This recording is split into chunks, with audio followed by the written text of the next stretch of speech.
another episode of A Questioning Mind. I'm your host, Sagarika, and joining me today is Karan Bhasin. Karan Bhasin is a familiar face on this channel. He's an economist from New York, and today we have several topics to discuss. Karan, can't wait to get started. Namaste and welcome. Thank you so much. Always a pleasure to talk to you.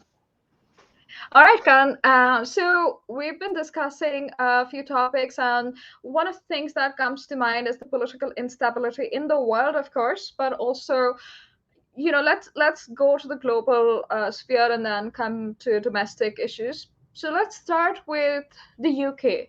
There was a bit of a contentious prime ministerial election, very exciting for the rest of the world to follow, and followed by the death of the Queen, and now there's riots and all of that. How does that affect the economy, or do you think that any of these are correlated? And how does that affect investment? And what are your takes on the one more economic scenario than the political scenario there? Well, I think that Europe is, at least at the moment, the consensus view is that it is in recession. Uh, their economy has slowed down. Energy security continues to remain a challenge, and it's going to be a difficult winter for them.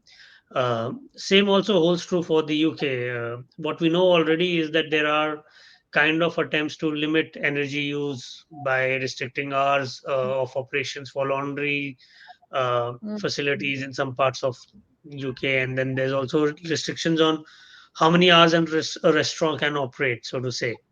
So those sort of restrictions are there, and I think they are playing, an impact in terms of the quality of life of people there.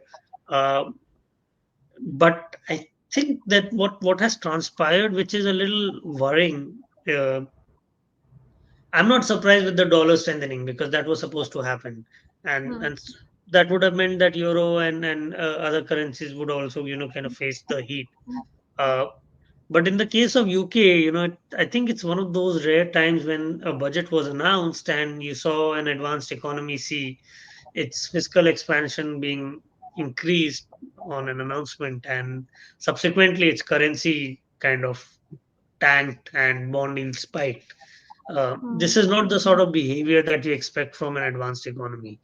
So I think market participants are definitely not very excited about the recent policy changes that have been announced in UK. Now, why they have been done, whether it's an outcome of the political process, I do not know. But what we do know is that uh, based on our analysis sometime back, we found an optimal corporate tax cut. Now, when you have a corporate tax cut greater than that, then if you reduce it to bring it to that level, your revenues increase. But if your corporate tax cut rate is before that optimal rate, below the optimal rate, and then you reduce the tax rate, you're bound to see a reduction in revenues. So there's that nuance that I also want to add here, that they were on the left of the curve, of the so-called Laffer curve, at least a few years back. So the worry is really that whether this fiscal cut would be able, fiscal expansion, in the form of tax cut, would be able to help the UK economy recover.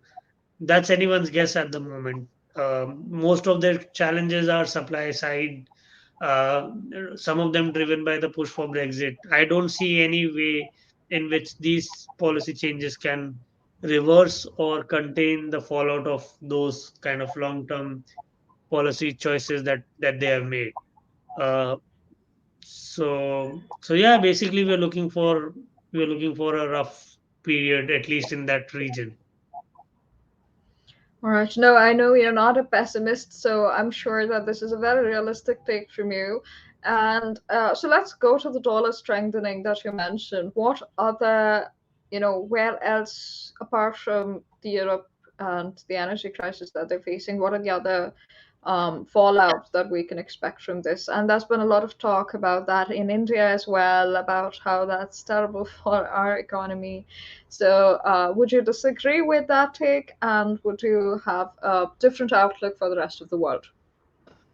I mean, we are an import dependent nation. So when we see a sharp strengthening of the US dollar, because primarily our trade is in US dollar, uh, Mm, we do get affected. I mean, does, has an impact. But having said that, I'm more worried about the rupee actually appreciating. Mm, Uh, and I think the bigger risk is that in a environment where global growth is slowing, uh, and where our biggest competitor in every aspect, which is our neighbor on the east, is also going through their own share of troubles, their own economy slowing. Uh, so the global growth is going to be lower, which basically means that countries would have to compete in the international market to push their exports. Uh, and the shortest way, I mean, in the short term, if you want to basically compete, and the easiest way to do it is through competitive devaluations. We mm, know countries right. have tried to artificially keep their currencies cheap. Yes. If some countries are still doing that, that's again that has to be empirically seen whether that's still going on. But my fear is, based on past experience, we know that whenever there is a global slowdown, uh, such tendencies tend to gain Mm, momentum. And when they gain momentum, if at that time where our competitors are devaluing their currency and our currency is appreciating against them, uh, that adds another vulnerability through the trade channel for us. So, anyway, because of slowing growth, we have to be realistic about our expectations about our own export growth. If we mm, add a misaligned currency to that equation, then things begin to change, and the scenario and assessment begins to change drastically.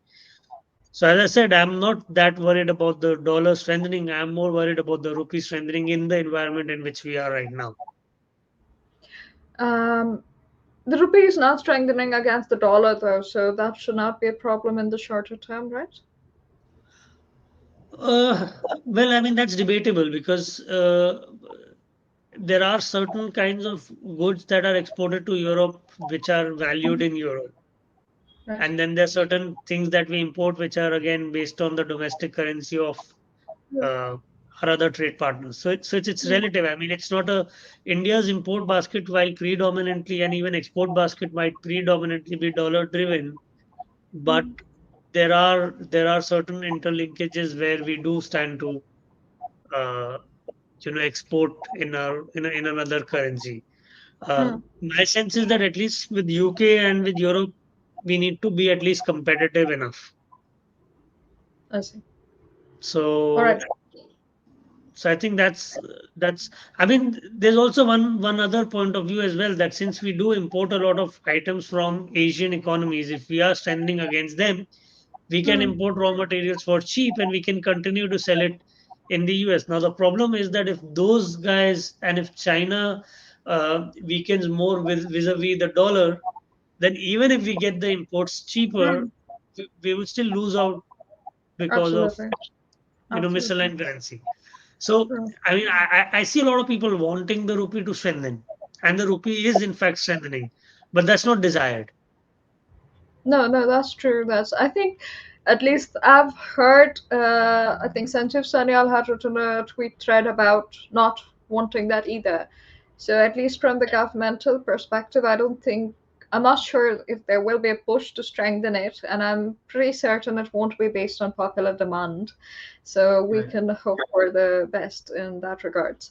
Uh, okay, let's move to the Indian economic scenario. So there's been a few updates since the last time we've spoken. There's been quite a few actually. Let's begin with one of the major ones with the Foxconn Vedanta plant being set up in Gujarat. I think people are going to be surprised by the numbers that we see for this year, especially if you look at the composition of the GDP growth rate, because we see a lot of big ticket investments coming in. So when we look at it not from an economic but an accounting perspective right now, for the next couple of years, what we're going to see is, in particular, investment share in the GDP is going to go up substantially. Mm, And the reason is because a lot of capital is coming in.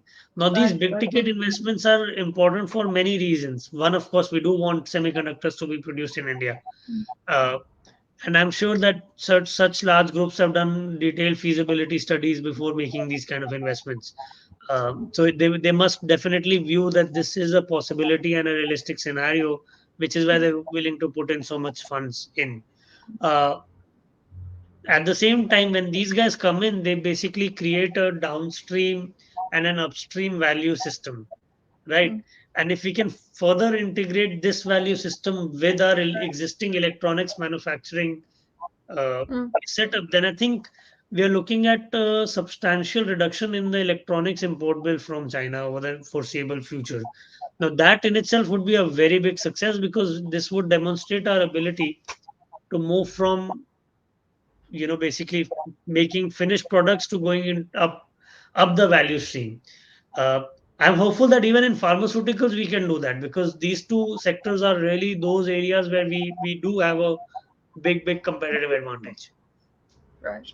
That's very well. But do you think that this thinking is ongoing? Because we had this restriction on Chinese or foreign-made mobiles under the 12,000 rupee mark being enforced, right? Does the competitive, like India will have a protectionist policy when it comes to such items? I don't know if a protectionist policy is necessarily desired. Mm. I'm not too But sure about that. right.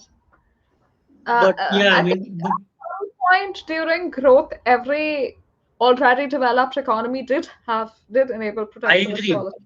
I agree. But I mean, that East Asian tigers also follow this policy, Mm, right? I agree. I'm not denying that this is what countries that have industrialized have done. mm. Um, as I said, what I'm more interested in is to see whether the trade policy and the industrial policy are in sync. I see. I see. That's, I think, And more important at the moment. To some extent, there is an attempt to do that, but there have to be time-bound targets, whether it's in terms of industrial policy or in terms of protectionism. Because what is India's experience with protectionism is that once we begin, we never really end. And and then we wait for one big moment where we need to kind of gradually bring down tariffs. Uh, so I think that's not desired. If we are mm, giving protection to our industry, it has to be for a stipulated period of time, reasonable period of time. I'm not saying give it for like 2 years or 3 years. Give them 5 years, give them 10 years, but ensure that after that you're not going to give because then they also have a credible incentive to scale up. mm. And That's true. I mean, the biggest problem in India is that we have small firms and we have way too many small firms. We want True, true. much larger firms and Mm, many more of those large firms. right, right.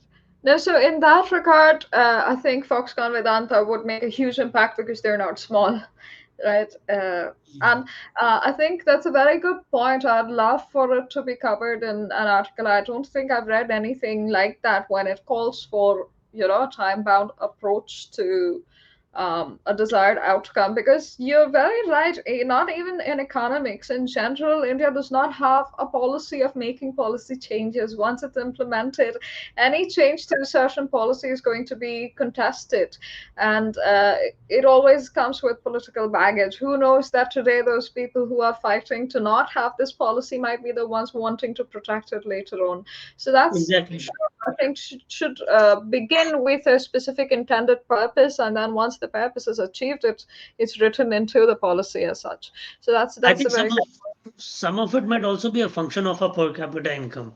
I mean, right. True, true. because we may be the fifth largest or maybe third largest in BPP terms in terms of the size of our economy, but in per capita terms, we still have a long way to go.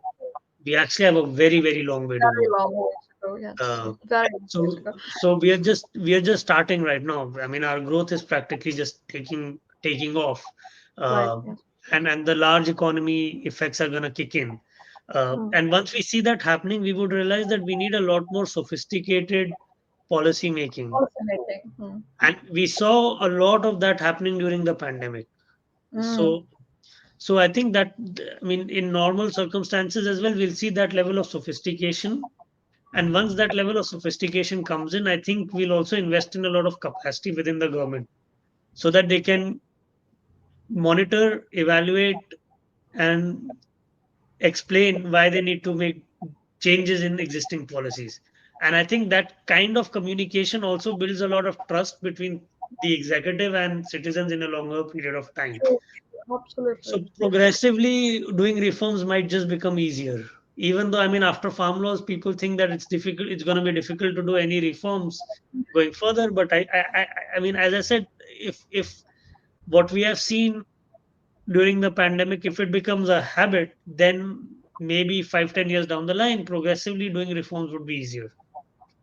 I think I have a slightly different take on the farm laws bit. I would say that nationalizing that policy was slightly, uh, in an unannounced fashion, was slightly political, was a political gamble more than anything else, because the states were already implementing it. The states crying the loudest never had an APMC, right? West Bengal does not have the mechanism that it wanted to get rid of, but Right, they were still protesting it. Punjab had to deal with Reliance under Amrinder Singh's Congress government.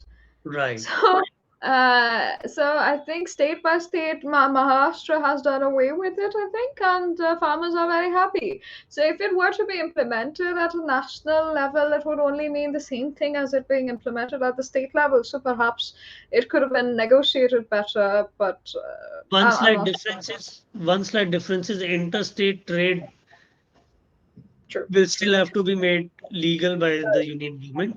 But as you said, I mean, once people see the benefits in certain Right. states, right, and once most states actually get on board, it would be easier to convince them to allow for interstate of trade to take place.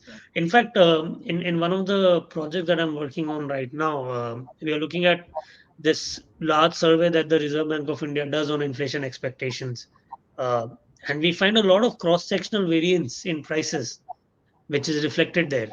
So it could be the case that our inflation might be like under 3%, but rice prices in certain parts of the country might be exploding, whereas in other parts it would be pretty much under Hmm. check.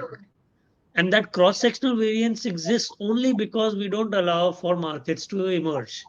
Because otherwise, if we have surplus rice here and if we have greater demand there, markets would do the needful. But since that mechanism does not exist or we haven't created it, which is another way of saying that because of the lack of market, uh, food price shocks have a much larger effect in India. Actually, I should put this down. Yes, you Yeah. should. I will also put it down and I'll send it across for, Yeah, I something. mean, but basically, yeah, lack of agricultural markets at a national level make the impact of food price shocks much more pronounced. Hmm. All right. So you're considering the lack of creation of value chains that can be integrated into such large events occurring, and I think something like this should typically pass off in if we were a developed economy, we'd see them being press releases of companies of simply the organizations that were involved in it. Right now, considering how behind we are, that this is a first in many regards. And we'll see the same thing happening to the pharmaceutical sector, like you mentioned. We might see this happening in several other manufacturing related big industry sectors. It's kind of sad to see how each of these is a sporadic event occurring once in a few years, when when eventually all the stars align, so to speak. So, and I know that, like you said, it's been well researched and they've been looking for a place to invest since several years, and it was already something in the pipeline for Vedanta as well. So, yeah, But sorry. I mean, if you think about it, the reason it gets delayed or the reason why uh, something as essential as bullet train, which is a big project, which was supposed to be done by now, the only reason it got delayed was because of political instability. So at some point, we also need to start thinking about the impact that political process Hmm. has in some of these long term, economic outcomes. If suppose that political instability would not have existed, maybe Maharashtra would have gotten this project for sure a lot sooner. We know that because of the metro RA shed issue, again, delays, cost overruns. So as a country, we need to realize that the political process needs unless it's something that you have an issue on which you fight elections on, you can't be overturning policy. You can't be doing these kinds of delays with these large projects, because ultimately every year that you lose is a year of potential growth that would have compounded thousands over. of lives. Exactly. Uh, so so so political stability is, of course, one of the most underrated variables uh, that I think Indians think about when they think about economic growth. A lot No, of the that's well put. That's very well put. Because we tend to keep these two things separate, and data points are argued without much context. Macroeconomics is kind of let go in a favor of technicalities that can make an ideological point rather than a truly significant practical one. imagine if there was policy paralysis or political uncertainty in India at the moment, right? Mm, Given the external environment that we are in, we would have been punished as an emerging market. true. The We would fact have that been we are, a decade behind, a decade behind at least. yeah, and it's not difficult to forecast this, because we saw this in 2013, about a decade earlier. I mean, many people have forgotten. Many people, are unfortunately unable to recall the period of 2009 to 14, but that was, in fact, very difficult for the Indian economy. Probably much more challenging than even the pandemic, in the sense that at least during the pandemic, there was a sense of hope that, okay, yes, there is pain, but we will make through it. At that time, it was all gloom and doom. There was no hope, there was no expectation. People were just struggling with high inflation, high volatility, low growth, high unemployment. It seemed as if we had gone from a golden age to a very bad period Mhm. within a span of 1 year. Right. I think Pandemic was a larger shock than the global financial crisis, actually. right. Absolutely true. Now, I actually want to go back to that 2009 to 2013 period, but since you mentioned political instability, let's talk about some of the other Indian states where we see that. Rajasthan has seen some political infighting. That's one of the major states that the opposition government, Congress from the opposition government has in its hands.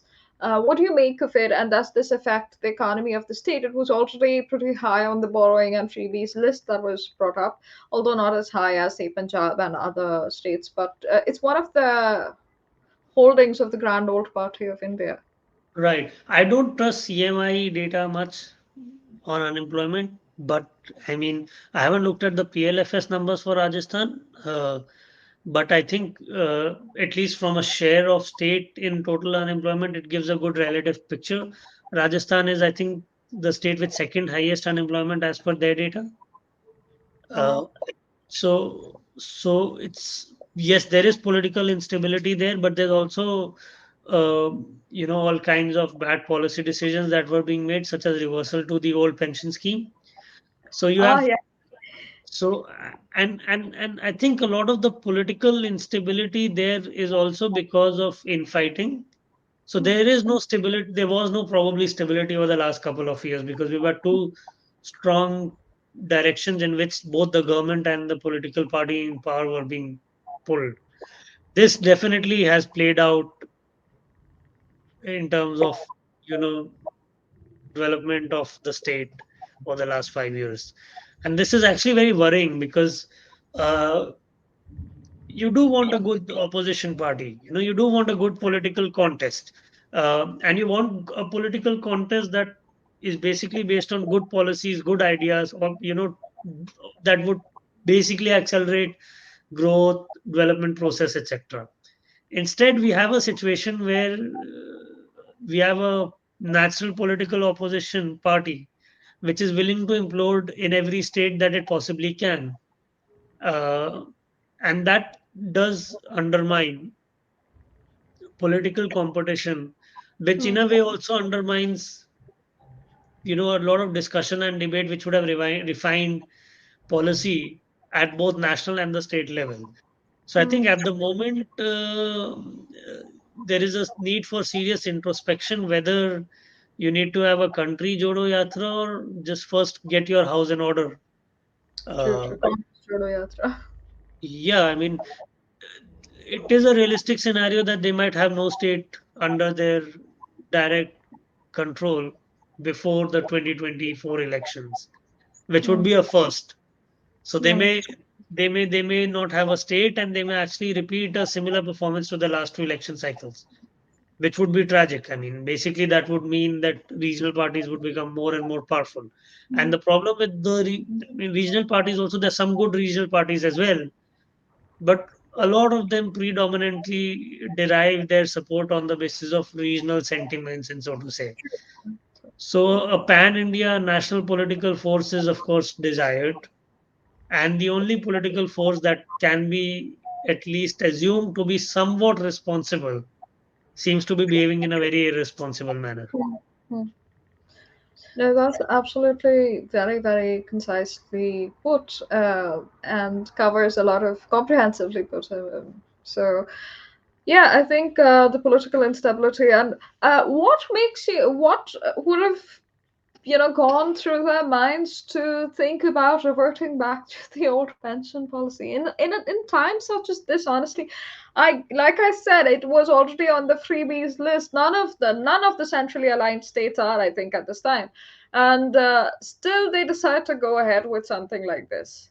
I give you an option today. You can spend as much money as you want, and you don't need to repay. You don't have to worry about repaying. Whoever comes lives in your house next will repay. What will you do? That's exactly what's going on. There's no sense of Accountability, prudence. right? Yes. They There know is that no. they can. And why is it happening in a state like Punjab where they don't even have money to pay salaries? Forget about reverting to the old pension policy. I mean, I just saw reports about people having to click pictures of their own X-rays because they didn't have enough money to buy films in government-run hospitals in the state of Punjab. Yet they have advertisements saying "Sada kaam bolda hai." I don't know what kaam it is, but they had advertisements in all newspapers recently. Yeah, I So mean, it's about. I mean, state allocated funds have gone to because the electricity board is now defunct and well, not defunct, but it's in debt, like terribly behind on their payouts. I would say at some point, people of India. Salaries. Yeah, that's what I'm saying. That at some point, people of India need to realize that okay, we need to seek the accountability from our representatives. But I And don't think that's, I'm not sure how this sort of education can reach the last mile because social media has not done it. It's only sort of strengthened some echo chambers, and it's not taken the last person into the chain. Because right now, and look, I'll bring up the Uttarakhand issue as well. If it were not the citizens protesting against the murder of this young woman, uh, I've read reports that said that the police refused to register the case. Now, it's a very obvious, tangible thing where you lose a member of your community and you can stand up for her. But when it comes to things that affect so many thousands of people, and of course that's been made political, right? The protesters are not allowing her final rights to be completed as well. So now they've made it a political issue and they don't care about the family. They've been very clear about that. But initially, at least, it was a community-led effort, and which I can appreciate. And but the same kind of thing, like if you had seen any earlier, the protests are not something that help. At least violent protests are not something that help any democracy. However, when it comes to this sort of thing, where it's, the governments can come up with policies that will cause the state to implode, the state's economy to implode, and pretty rapidly at that. How does the person who is being affected by this come to know? How are they going to be educated enough to come out and force and talk about it, especially when media has a gag because of the payments they receive through such advertisements? well, I mean, there are two angles to this. Of course, media gag through payments is a big concerning, but uh,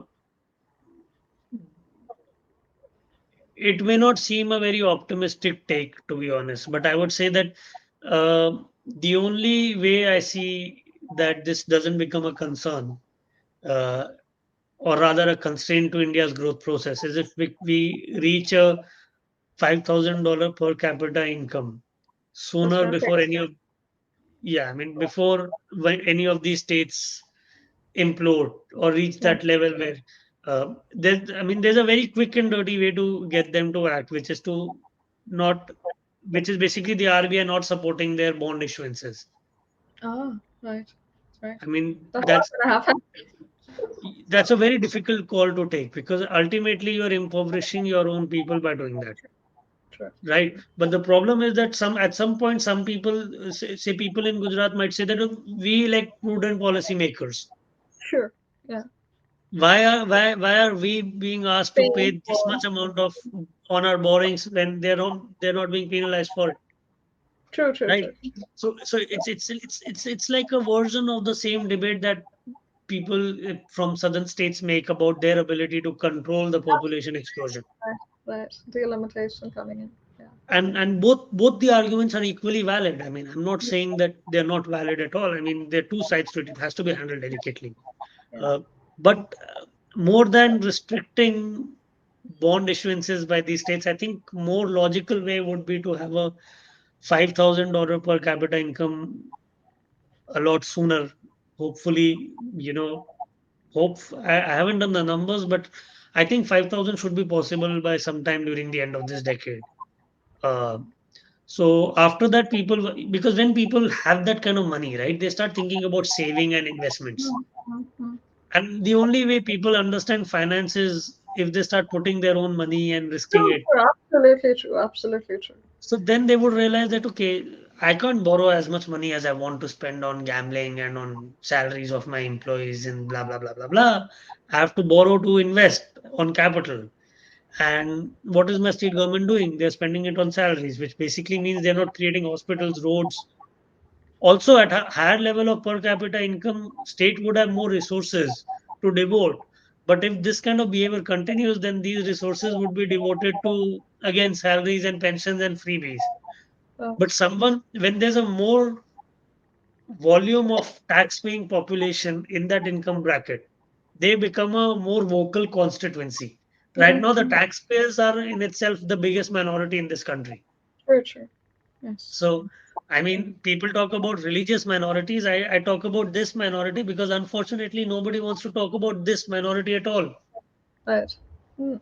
True. And this minority is actually funding governments from top to bottom. Mm-hmm. No, absolutely. And they are the ones that have zero accountability from any organ of the country, right, of the democracy. Now, neither the judiciary nor the bureaucracy nor the executive is slightly accountable to We the have taxpayer. privatized water, we have privatized environment, to some extent even privatized electricity, because in some states, uh, because of defunct electricity boards, people have to rely on generators. We have True. privatized education, we have privatized healthcare. And this is not something that has happened in the last 8 years, actually. This has happened in 60, 70 years uh, of our existence because state governments were reluctant to do their job. It is True. only in the last 8 years that because state governments weren't doing their job, unions said that someone has to do the job. So if they won't do it, I'll do it.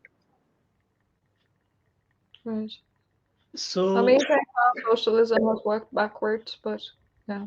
so No, but basically, that's something that I think is the difference between, when these slightly protectionist policies were coming into play, restricting imports to a certain extent, or at least there was talk of some of these things through popular, sentiment more so than government policy. People started talking about how PLIs and Atmanirbharta were equal to license Raj. And this is the difference. License Raj depended on monopolizing private enterprises, not so much socialist administration.